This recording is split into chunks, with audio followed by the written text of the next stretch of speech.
क्या जनता जनप्रतिनिधियों को इसलिए चुनती है कि वो अपने परिवार का भला करें, अपने रिश्तेदारों का भला करें? राज्य में भर्ती घोटाला राष्ट्रीय मुद्दा बन गया है। वहीं भर्ती घोटाले को लेकर लगातार गिरफ्तारी हो रही है। बेरोजगार छात्र और कई छात्र संगठन सीबीआई की जांच की मांग कर रहे हैं। वहीं सत्ता पक्ष के नेता आमने सामने आ गए हैं। पूर्व मुख्यमंत्री त्रिवेंद्र रावत का बड़ा बयान आया है। पूर्व मुख्यमंत्री त्रिवेंद्र सिंह रावत ने कहा है कि वे सीबीआई जांच करने के विरोध में नहीं हैं। रावत ने कहा कि जनता अगर मांग कर रही है और सरकार उसे स्वीकार कर रही है तो अच्छी बात है। देखिए, सब ये जांच के विषय हैं और जनता सब जानती है ना। जनता सब जानती है, सब समझती है और उसका विश्लेषण कर लेती है।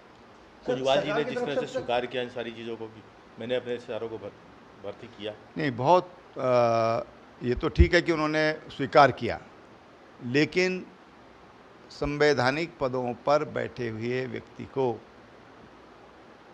इन सब बातों का ख्याल रखना चाहिए। अगर वही संवैधानिक मर्यादाओं को तोड़ेंगे तो आखिर कानून बनाने वाले कानून को तोड़ेंगे तो कानून की रक्षा कौन करेगा? अब लगातार कांग्रेस इसको लेकर सीबीआई जांच की मांग कर रही है। देखिए, मैं सीबीआई जांच के विरोध में नहीं हूँ। अगर सरकार सीबीआई जांच करती है तो जनता अगर डिमांड कर रही है और उसको सरकार स्वीकार करती है तो बहुत अच्छी बात है, बहुत अच्छा है। सीबीआई जांच होती है तो और चीज़ें हो सकता है कि जिस पर हमारे एसटीएफ की नज़र न गई हो, सीबीआई उसको भी और पाक साफ तरीके से सबके सामने ले आए। वहीं भर्ती घोटाला राष्ट्रीय मीडिया में मुख्य चर्चा का विषय बन गया है। त्रिवेंद्र सिंह रावत ने विधानसभा में भाई भतीजावाद पर हुई भर्तियों पर भी खुलकर बात की। उन्होंने कहा, जनप्रतिनिधि को इसलिए नहीं चुनते कि आप अपने रिश्तेदारों का भला करें। उन्होंने इस पूरी प्रक्रिया को कानून के खिलाफ बताया। क्या जनता जनप्रतिनिधियों को इसलिए चुनती है कि वो अपने परिवार का भला करें, अपने रिश्तेदारों का भला करें? ये अत्यंत दुखद भी है और प्रजातांत्रिक मूल्यों के भी खिलाफ है। ये न्याय के भी खिलाफ है, नैसर्गिक न्याय के भी खिलाफ है। जो हमारी कर्मचारी सेवा नियमावली है, भर्ती नियमावली है, उसके भी खिलाफ है। और चाहे सुप्रीम कोर्ट के जो 7 जजेज की जो बेंच बनी थी, उमा देवी वर्सेस कर्नाटक सरकार, जिसमें स्पष्ट कर दिया गया था कि बैकडोर भर्तियां कौन सी होंगी और कौन सी प्रक्रिया पारदर्शी मानी जाएगी, उसके भी अगेंस्ट है। अब कोई भी करे, मैं सैद्धांतिक बात कर रहा हूँ, मैं करूँ, चाहे दूसरी पार्टी के लोग करें, तीसरी पार्टी के लोग करें, अगर सरकारी खजाने का पैसा वहाँ जा रहा है, सरकारी खजाने से तनख्वाह मिल रही है, तो उसमें पूर्ण पारदर्शिता होना ही चाहिए।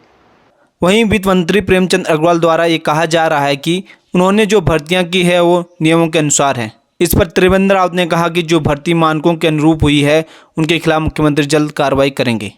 त्रिवेंद्र रावत ने कहा, आरोपियों को बिल्कुल भी बख्शा नहीं जाएगा। उन्होंने कहा, वे विधानसभा अध्यक्षा रितु खंडूरी के एक्शन का इंतजार कर रहे हैं। उनका कहना है कि उन्होंने बिल्कुल नियमों के अनुसार भर्ती की है। माननीय मुख्यमंत्री ने कल ही कहा है कि हम उसकी भी जांच करने के लिए विधानसभा अध्यक्ष से अनुरोध करेंगे।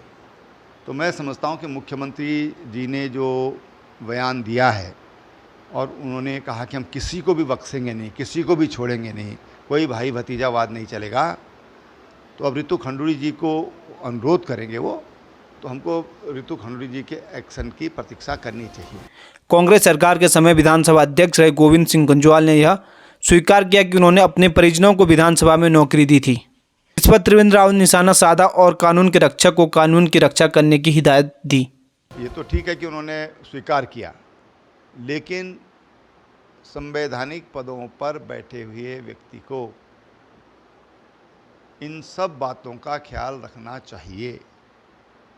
अगर वही संवैधानिक मर्यादाओं को तोड़ेंगे तो आखिर कानून बनाने वाले कानून को तोड़ेंगे तो कानून की रक्षा कौन करेगा? त्रिवेंद्र रावत ने माना, जब उनका शासन था तब फॉरेस्ट गार्ड प्रकरण सामने आया था, लेकिन तब नकल इलेक्ट्रॉनिक तरीके से की गई थी, जिसे आसानी से पकड़ा गया था। मगर उनमें जिन बच्चों ने मेहनत की और जिन्होंने परीक्षा पास की, उनके साथ न्याय हुआ। समय फॉरेस्ट गार्ड भर्ती का प्रकरण सामने आया था पर उसमें जो नकल का तरीका था वो इलेक्ट्रॉनिक था। ब्लूटूथ के माध्यम से पेपर आउट किए गए थे और उसके माध्यम से फिर सवालों का हल किया गया था, जिसको बहुत आसानी से पकड़ लिया गया था। 12 करीब मुझे लगता है कि 12 लोगों को उसमें पकड़ा गया था। एक कोचिंग सेंटर था और उनको जेल में डाला गया और उस पर विधिक कार्रवाई न्यायालय में चल रही है। लेकिन उसमें चिन्हित कर लिया गया था, इसलिए जो बच्चों ने मेहनत करके अपनी मेहनत से जो बच्चे पास आउट हुए थे उनको न्याय मिल गया। जो सरकार का काम है कि अन्यायी को दंड देना और जो इनोसेंट हैं, ईमानदार लोग हैं, उनको न्याय देना। त्रिवेंद्र रावत चाहते हैं कि जितने घोटालों के आरोप उनकी सरकार में लगे उन पर कार्रवाई और सीबीआई जांच हो।